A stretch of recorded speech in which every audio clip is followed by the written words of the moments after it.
बीड जिल्ह्यातील मस्साजोग गावचे सरपंच संतोष अण्णा देशमुख यांचा प्रथम पुण्यस्मरण दिन आहे। आपण पाहिलं तर मस्साजोग गावामध्ये आज दिवसभर धार्मिक कार्यक्रमाचं आयोजन करण्यात आलेलं आहे। खरं तर कुटुंबातील एक करता धरता पुरुष जो आहे तो जाऊन आज 1 वर्ष झालेले आहे। खरं तर आता त्यांच्या आठवणीच केवळ आता शिल्लक राहिलेली आहे। आपल्यासोबत या संदर्भात बातचीत करण्यासाठी त्यांचे बंधू धनंजय भाऊ देशमुख आहेत। दादा काय सांगाल, 1 वर्ष झालेलं आहे, प्रथम पुण्यस्मरण दिन आहे, काय सांगणार? काय भावना आहे? नाही, भावना खूप कठीण आहेत आमच्या सांगायच्या, भावना सांगू शकत नाहीत। एक हसतं खेळतं कमी गरजाचं जे कुटुंब होतं ते या लोकांनी उद्ध्वस्त करून टाकलं। आता आम्हाला हाचा जो प्रथम पुण्यस्मरणाचा कार्यक्रम आहे तर आम्ही कालच्या परवा दिवशीच्या 11-12 वाजेपर्यंत देखील या न्यायालयीन प्रोसेसमध्ये म्हणजे जे काही आता सगळ्या मेरिटचे विषय असतात म्हणून हे काय सांगता येत नाही, परंतु सगळं अस्तव्यस्त कुटुंब या सगळ्या घटनेनं झालेलं आहे।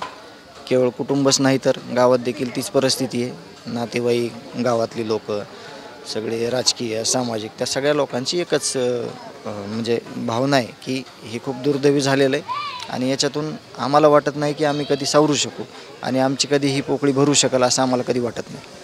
हे न्यायालयीन प्रकरण जे आहे ते कुठपर्यंत आलेलं आहे आणि हा जो पूर्ण एकूण तपास आहे, जे आरोपी पकडले, जे आरोपी न्यायालयीन कोठडीमध्ये आहे, या संदर्भात काय सांगाल तुम्ही? आता तपासासंदर्भात जोपर्यंत त्यांना फाशीची शिक्षा होत नाही तोपर्यंत आपलं मत व्यक्त करणं चुकीचं आहे आणि ज्या पद्धतीनं आता येणाऱ्या 12 तारखेला चार्ज फ्रेम होणार आहे, चार्ज फ्रेम झाल्यानंतर कसं लवकरात लवकर या लोकांना फाशीची शिक्षा होईल हा सगळा आमचा प्रयत्न असेल आणि आमची एक आशासुद्धा आहे न्यायालयावर की त्यांनी लवकरात लवकर आम्हाला न्याय द्यावा। यांना सगळ्यांना फासावर लटकवलं पाहिजे अशी तुमची प्रमुख मागणी? प्रमुख मागणी आहे ती आणि त्यांना जे केलेलं कर्म आहे त्याची त्यांना शिक्षा मिळालीच पाहिजे। काय आठवणी आता शिल्लक राहिल्या आहेत, कारण 1 वर्ष झालेलं आहे, काय सांगणार तुम्ही? आठवणी गावाच्या प्रत्येक मातीच्या कणावर, गावातल्या प्रत्येक जलसंधारणाच्या कामावर आणि गावातले प्रत्येक, मग ते लहान असतील, वरिष्ठ असतील, ज्येष्ठ असतील, या सगळ्यांच्या चेहऱ्यावर किंवा सगळ्यांच्याकडे बघून ज्या आठवणी आहेत त्याच्यात कुठंही फक्त एकच उणीव आहे की माझे भाऊ नाहीत त्याच्यात, नाही तर आठवणी त्या कायम आयुष्यभरासाठी त्या आठवणी आहेत। तर नक्कीच आपण पाहतोय की हे जे संपूर्ण आरोपी आहेत त्यांना फासावर लटकवलं गेलं पाहिजे अशी प्रमुख मागणी जी आहे ती संतोष अण्णा देशमुख यांच्या भावाने केलेली आहे। त्यामुळे आता केवळ त्यांच्या आठवणी शिल्लक राहिल्याचं सुद्धा खंत त्यांनी आता व्यक्त केलेली आहे। कॅमेरा पर्सन हर्षल निकमसह मी रामनाथ ढाकणे, TV9 मराठी, बीड।